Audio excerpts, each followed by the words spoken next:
যাচ্ছি টেক।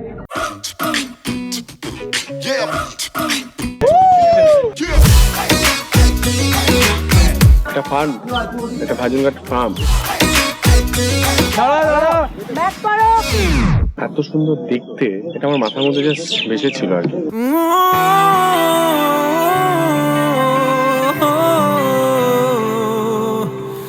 এখন তো সবাই ফসলটা কাটা হয়েছে, বাট এখন পাট গাছ হয়েছে, অল্প অল্প পাট গাছ হয়েছে। আর যখন ধান হয়, সে ধানগুলো পেকে যায়, মনে হয় এটা পুরো বিদেশ। পাশেই বাংলাদেশ বর্ডার, ওই তো বর্ডার, ওই বর্ডার। অত অব্দি গাড়ি নিয়ে যেতে দেয় না, বাট পারমিশন করালে, যদি রিকোয়েস্ট করা যায় তাহলে যেতে দেয়।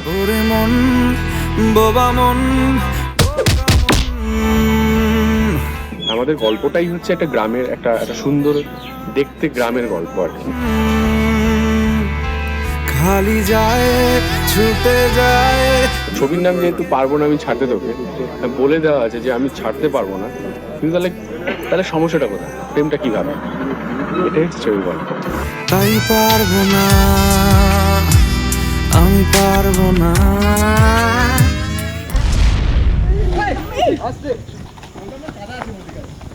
তো এই দিক থেকে আয় না।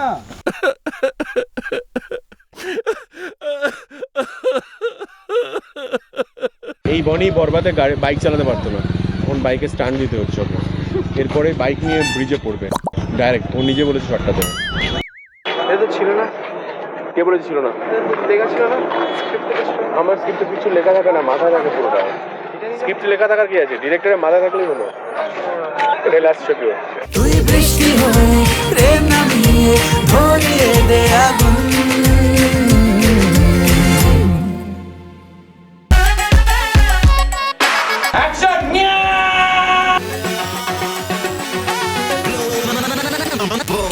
পারবো না আমি ছাড়তে তোকে, প্রথম শট এই ব্রিজেই হলো আর কি আজকে।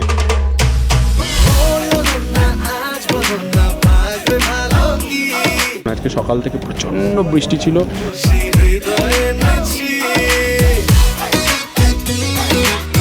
এই জায়গাটার নাম ভাজনঘাট। আমি ছোটবেলায় এখানে বড় হয়েছি। একটা অদ্ভুত নস্টালজিক ব্যাপার আছে।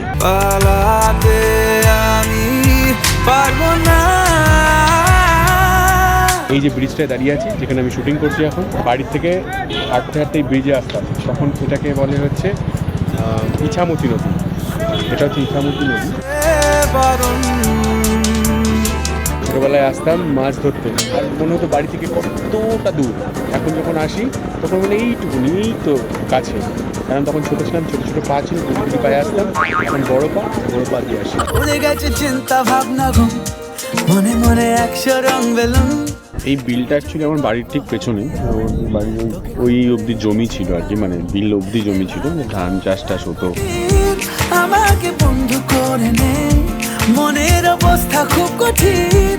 ছোটবেলায় আমার ঠাকুমা যখন মারা গেছিলেন, তার যখন কাজ হচ্ছিল, তো জ্যাঠা কাকা বাবা সবাই এই বিলেই কাজ করছিল, তখন আমি খুবই ছোট।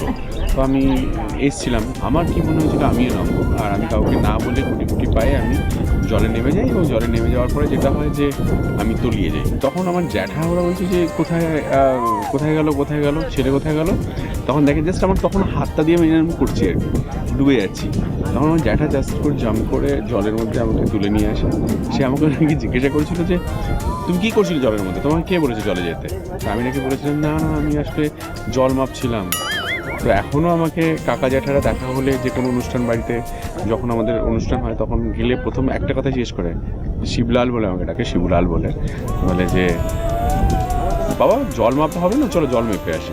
এখনও আমাকে বলে, আমি বড় হয়ে গেছি তো।